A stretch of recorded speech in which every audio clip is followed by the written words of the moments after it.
tout le monde, bienvenue dans cette nouvelle vidéo. Aujourd'hui j'avais envie de vous parler de mon expérience autour de mes piercings. Et voilà, je vais vous parler un petit peu de ceux que j'ai encore, de ceux que j'ai plus, et si ça fait mal, comment ça se passe, la cicatrisation, etc. Parce que moi j'adore les piercings. Sur internet on trouve un peu de tout comme info et c'est pas toujours très clair. Donc moi je vais vous parler vraiment de mon expérience. Je suis pas du tout une experte, pas du tout, c'est pas du tout mon métier. Mais voilà, je vous parle en tant que personne qui a plusieurs piercings.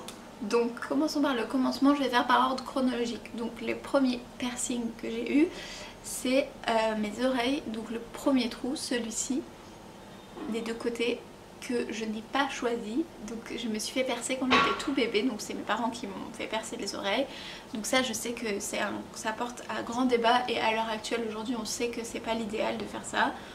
Je sais pas à l'époque si ça se faisait beaucoup ou quoi, mais bref, enfin moi jamais eu de problème vis-à-vis de ça.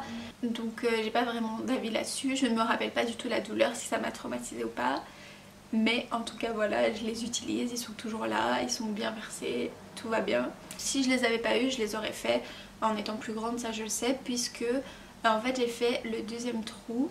J'ai même pas fait en même temps tellement j'étais une chochotte, et je suis toujours une chochotte, soyons honnêtes. J'ai fait d'abord l'un, puis l'autre. Du coup j'ai dû les faire, ouais j'étais assez jeune hein, quand même, je devais avoir 12-13 ans. Et je l'ai fait en bijouterie, enfin un truc, ne faites pas ça, avec un pistolet, donc un pistolet à percer, je sais pas comment ça s'appelle, bref. C'est laborieux cette vidéo. J'ai le souvenir vraiment de mon oreille qui chauffe sur le premier, et c'est pour ça que j'ai pas voulu faire le deuxième après. Et en fait ça c'est vraiment dû au fait de se faire percer avec un pistolet, parce que du coup il y a un coup vraiment dans le lobe, et ça chauffe quoi. Et si vous le faites chez un perceur qui va faire vraiment à l'aiguille, normalement, c'est normal que ça chauffe toujours, hein, mais vous n'aurez pas cette sensation qu'on a avec un pistolet. Et le pistolet c'est assez dangereux, ça peut endommager plein de tissus et tout. Donc bref, si je devais le refaire aujourd'hui, je le ferais chez un perceur évidemment. Chose que j'ai faite je pense pour le quatrième trou. Plus tard, je l'ai fait genre un an après. Quand j'étais bien remis de mes émotions, de mon premier piercing. Pas spécialement traumatique, c'est les oreilles, ça fait pas très mal hein, dans le lobe en général, donc voilà.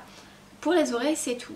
Alors je sais que les gens qui aiment bien les piercings, ils ont souvent donc les leaks ou le tragus, ou enfin toute la zone de l'oreille quoi.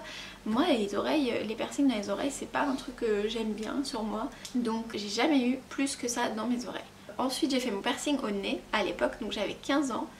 Ma maman a bien voulu m'accompagner et signer une décharge, parce qu'il y a des perceurs qui n'acceptent pas de le faire hein, si vous êtes mineur, et c'est normal je trouve, mais soit, moi j'étais déterminée, absolument déterminée à avoir mon piercing au nez à 15 ans, donc je l'ai fait, c'est celui-ci que j'ai toujours hein, qui est juste là.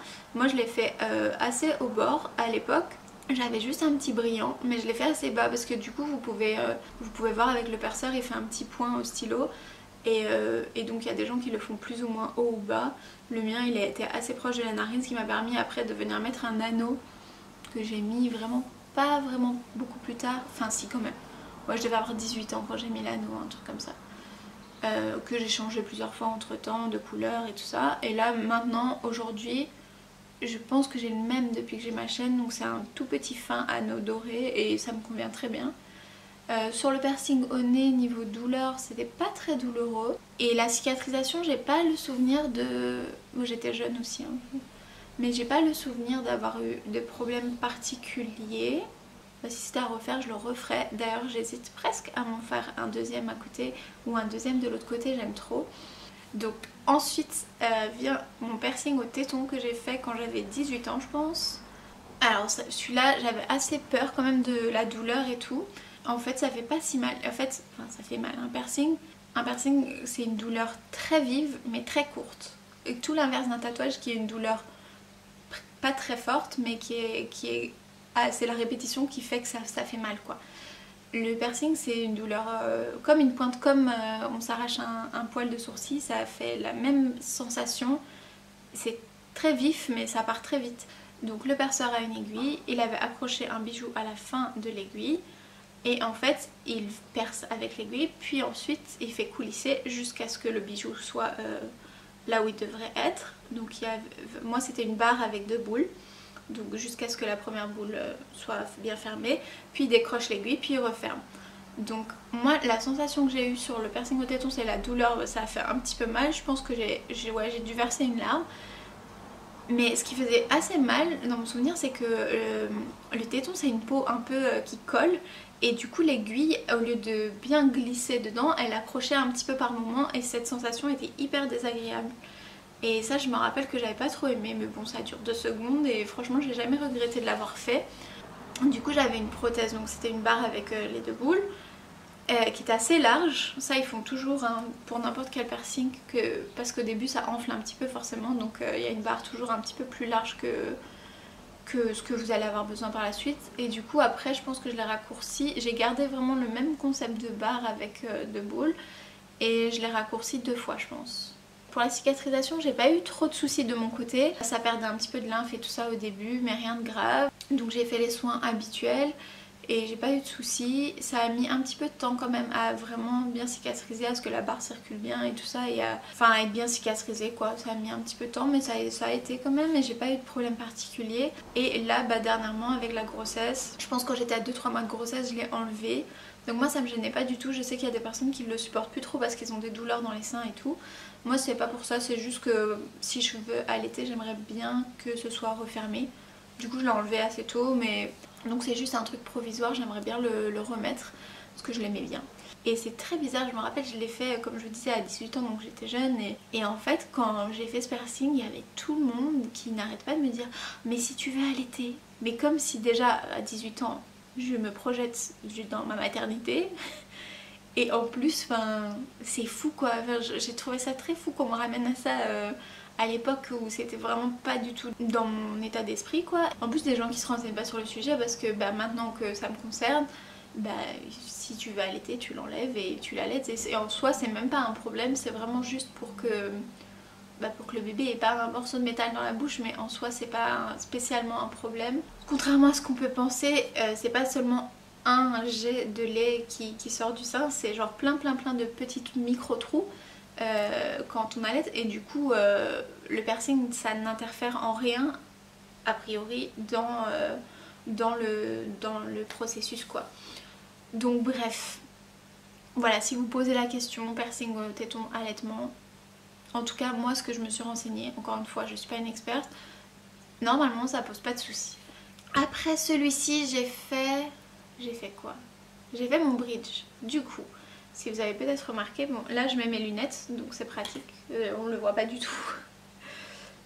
Donc c'est celui-ci qui est là, hein, qui est au niveau en fait de entre les yeux, au niveau juste au-dessus du nez, où il y a un petit renfoncement, hein, on peut sentir dans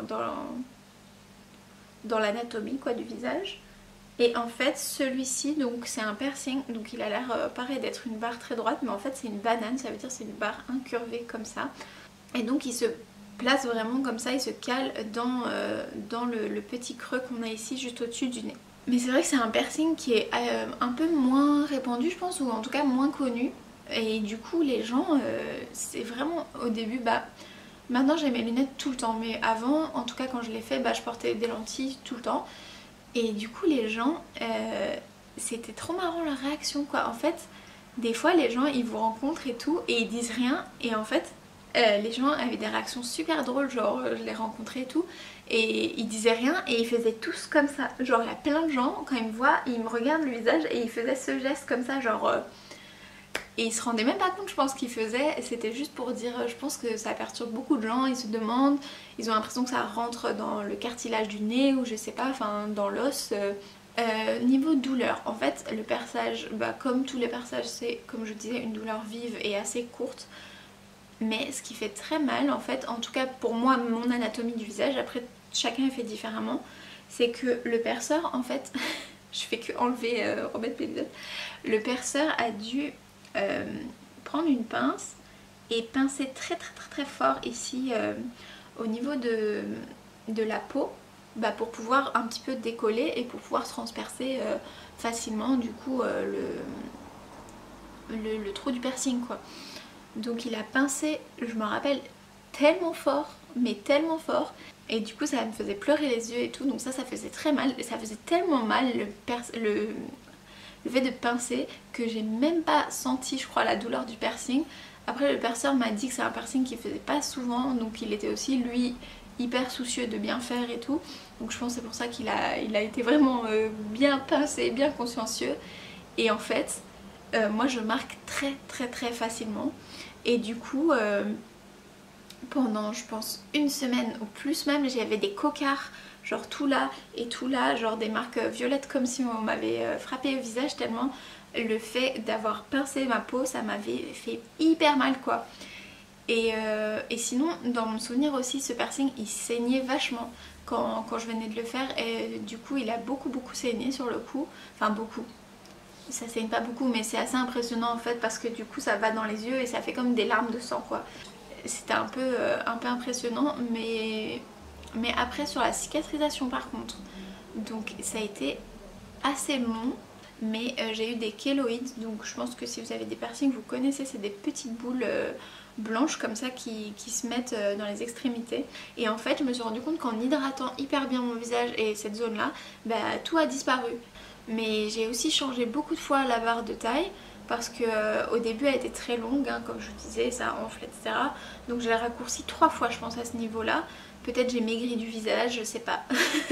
Voilà, ça c'est tout pour les piercings que j'ai actuellement. Mais entre temps, le dernier piercing que j'avais fait et que j'ai retiré, c'était le smiley. Qu'il faut savoir avec les piercings buccaux, c'est que c'est des piercings qu'on peut rarement garder toute une vie. Bah, il y a peut-être des gens qui arrivent. Il y a toujours un côté du piercing qui touche vos dents, vos gencives et tout ça et qui fait un petit peu à long terme déchausser la gencive ou qui abîme vos dents. Et en fait moi pour le smiley c'était le cas. Donc le smiley, pour ceux qui ne savent pas, c'est un piercing qui est ici sur le petit frein de la lèvre. Donc ici, attendez, j'arrive pas à parler, tenir ma lèvre en même temps. Donc ici à ce niveau là, on a un petit frein, genre une toute petite peau qui retient la lèvre. Et en fait le smiley c'est un petit piercing qu'on va faire, donc souvent un anneau si on veut que ça se voit. Et la boule de l'anneau va tomber ici entre les dents du milieu. Moi dans mon cas j'avais mis un fer à cheval, donc j'avais une boule qui se mettait sur chaque de mes incisives, sauf qu'il n'arrêtait pas de tourner. Donc j'avais une boule qui se calait entre mes dents du milieu et une boule qui se calait ici à côté de ma dent. Et à force, je l'ai gardé 1 an ou 2 je pense. Je sentais en fait que ça frottait sur mes dents et ça me perturbait. J'avais vraiment peur que ça abîme l'émail de mes dents. Et puis ouais, du coup je l'ai enlevé en fait. Je l'ai enlevé et je regrette pas de l'avoir enlevé, même si j'aimais bien l'avoir aussi. Et sinon le smiley niveau douleur, rien du tout. C'est une peau hyper fine, ça a rien fait, ça a même quasi pas enflé, ça a fait aucune douleur, enfin rien du tout. Donc c'était vraiment un des piercings les moins douloureux que j'ai eu je pense. Sinon voilà, je pense que je vous ai à peu près tout dit sur mes piercings. J'espère que ce petit format de vidéo vous a plu. Sinon, autre question intéressante. Enfin intéressante oui et non. Et je me pose la question de me faire un Instagram du coup qui serait lié à ma page YouTube. Et en fait ce serait quand même vachement plus facile pour vous faire tout ce qui est feedback. Quand je vous dis oui, je vous dirai ce que ça donne à long terme, par exemple pour les crash tests ou quoi. Donc, mais après je sais pas trop quel contenu je pourrais partager sur mon feed et tout dans mon Insta. Donc je sais pas trop si ça vous intéresse. Dites-moi ce que vous en pensez. J'espère que tout va toujours bien pour vous et on approche un petit peu du déconfinement. J'espère que vous vivez cette période de manière sereine, aussi sereine que possible et que vous prenez soin de vous. Sur ce, je vous dis à la semaine prochaine. Bye bye. This is a song about a bad girl. Something that happened to me long